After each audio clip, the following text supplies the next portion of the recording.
Friends, எப்போ பார்த்தாலும் சாம்பார், ரசம், கூட்டு, பொரியல் அப்படின்னு போர்டு. சரி, வாரத்துக்கு ஒரு நாள் டிஃப்ரெண்ட் ஸ்டைல், நம்ம நார்த் இந்தியன் ஸ்டைலில் ஒரு சூப்பரான டிஷ் செய்வாங்க.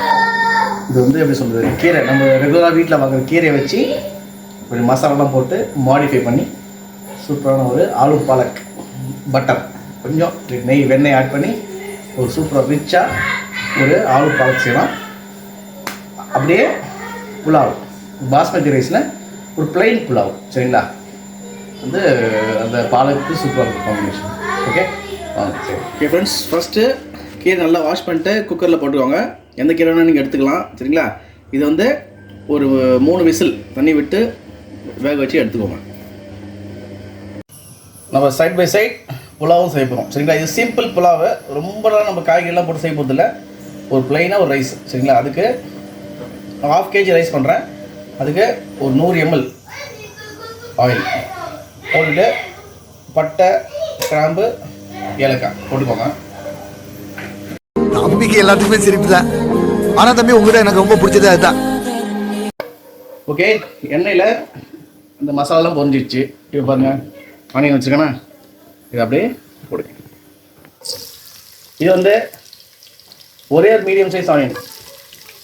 ஏன்னா இது வந்து ஜஸ்ட் இது ரைஸ் மட்டுமா, ரைஸ் தான் இது மெயின். அதனால ஆனியன் சும்மா ஒரு மீடியம் சைஸ் ஆனியன் இது மாதிரி கட் பண்ணிவிட்டு நீங்கள் கூடவே 2 பச்சை மிளகாய் போட்டு நல்லா பொன்னிறமாக சர்வ் பண்ணி முடிக்கும்.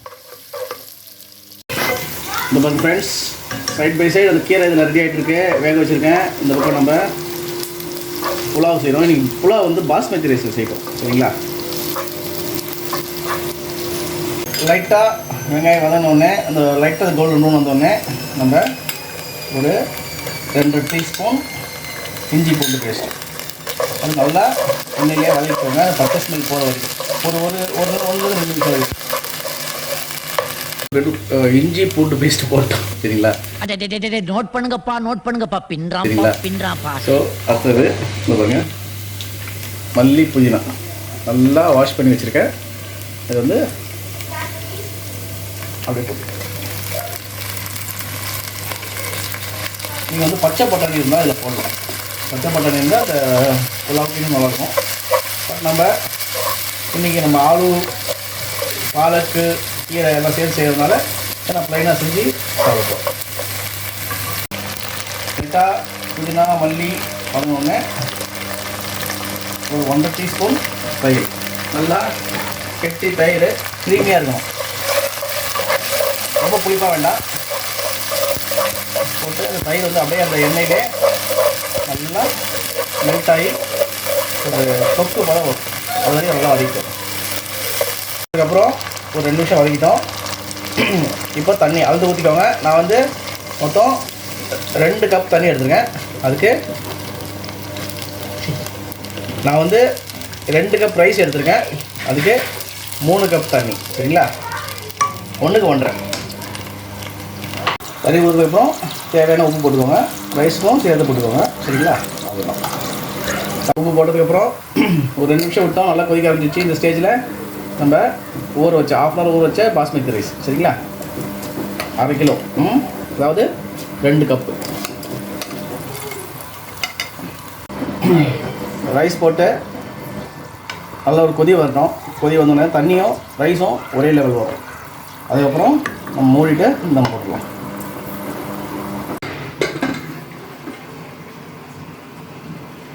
ஓகே, இப்போது கீரையை ஓப்பன் பண்ணிட்டேன். பாருங்கள், நல்லா வெந்துடுச்சு. ஸோ இது நல்லா ஆறட்டும். ஆறினோடனே நம்ம அரைச்சி எடுக்கணும்.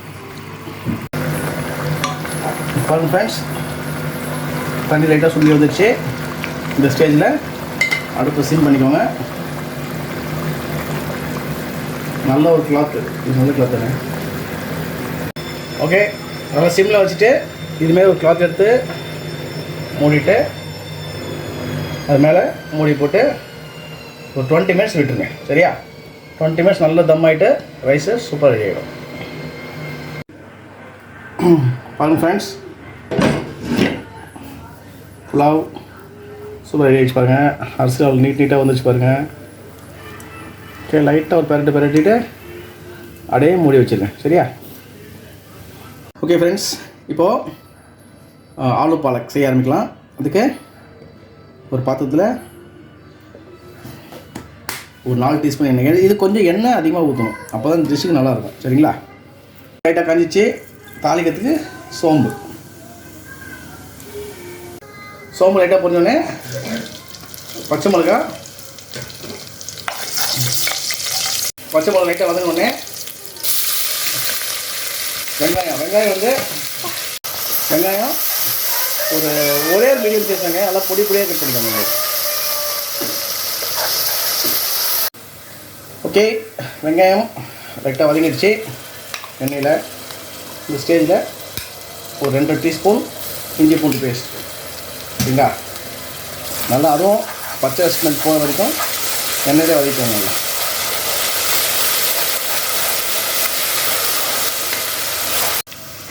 ஸோ சிம்மில் வச்சுக்கோங்க. இஞ்சி பூண்டு நல்லா வதங்கிடுச்சு. இந்த ஸ்டேஜில் red chilli powder 1 teaspoon, garam masala ஒரு 1.5 டீஸ்பூன், மஞ்சள் தூள் ஒரு 1/2 டீஸ்பூன் போட்டு நல்லா வதக்கிக்கோங்க. இந்த எண்ணெயிலே அந்த மசாலாலாம் நல்லா சூப்பராக வதங்கிடும். சரிங்களா? இந்த ஸ்டேஜில் நம்ம தக்காளி போடணும். ஸோ மசாலா லைட்டாக வதங்கிச்சு. இந்த ஸ்டேஜில் நம்ம பொடியாக நறுக்கி வச்ச ஒரு மீடியம் சைஸ் தக்காளி. சரிங்களா? போட்டு தக்காளி நல்லா அது மேஷ் ஆகி ஒரு தொக்கு பதம் வரும். அது நல்லா வதக்கிக்கணும். ஓகே ஃப்ரெண்ட்ஸ், பாருங்கள், நம்ம தக்காளி போட்ட இடமே தெரியல பாருங்கள். ஸோ சூப்பராக ரெடி ஆகிடுச்சு. இந்த ஸ்டேஜில் 2 சின்ன சைஸ் உருளைக்கிழங்கு இதுமாரி நான் கட் பண்ணி வச்சுருக்கேன். அதையும் போட்டுக்கோங்க. போட்டு நல்லா மிக்ஸ் கொடுங்க. இது இந்த மசாலாலே நல்லா வதங்கணும். சரிங்களா? வேணா வரையுது பாருங்கள் ஃப்ரெண்ட்ஸ், உருளைக்கிழங்கு நல்லா வெந்துச்சு பாருங்கள். சரிங்களா? இந்த ஸ்டேஜில் நம்ம அரைச்சி வச்சோம்ல அந்த கீரை, இந்த பாருங்கள்,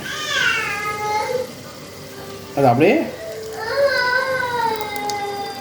அதை ஊற்றுது. சரியா?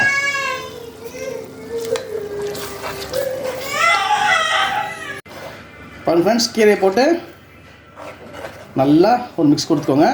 சரிங்களா? இது என்ன ஆகணும், நல்லா சுண்டி எண்ணெய் தனியாக பிரிஞ்சு வரும். நம்ம இன்னும் உப்பு போடல. ஸோ இப்போது உப்பு போட்டுக்கலாம். இந்த டிஷ்ஷுக்கு தேவையான உப்பு அவ்வளோதான் போட்டாச்சு. இது மூடி வச்சுருங்க. இது நல்லா குக் ஆகிட்டு எண்ணெய் தனியாக பிரிஞ்சு வரும். அந்த ஸ்டேஜில் நம்ம ஆஃப் பண்ணிடலாம். ஓகே பாருங்க ஃப்ரெண்ட்ஸ், நான் சொன்ன மாதிரி எண்ணெய் அப்படியே பிரிஞ்சு வந்துச்சு பாருங்கள். Super consistency. அவ்வளோ. இப்போது லைட்டாக பட்டர் அப்படி மேலே போட்டு நம்ம சர்வ் பண்ண ஆரம்பிக்கலாம். பட்டர் அப்படி மேலே போட்டு அவ்வளோதான், அப்படியே ஆஃப் பண்ணி விட்டுருங்க. அப்படியே உருகி அதுக்கப்புறம் நம்ம லைட்டாக மிக்ஸ் பண்ணலாம்.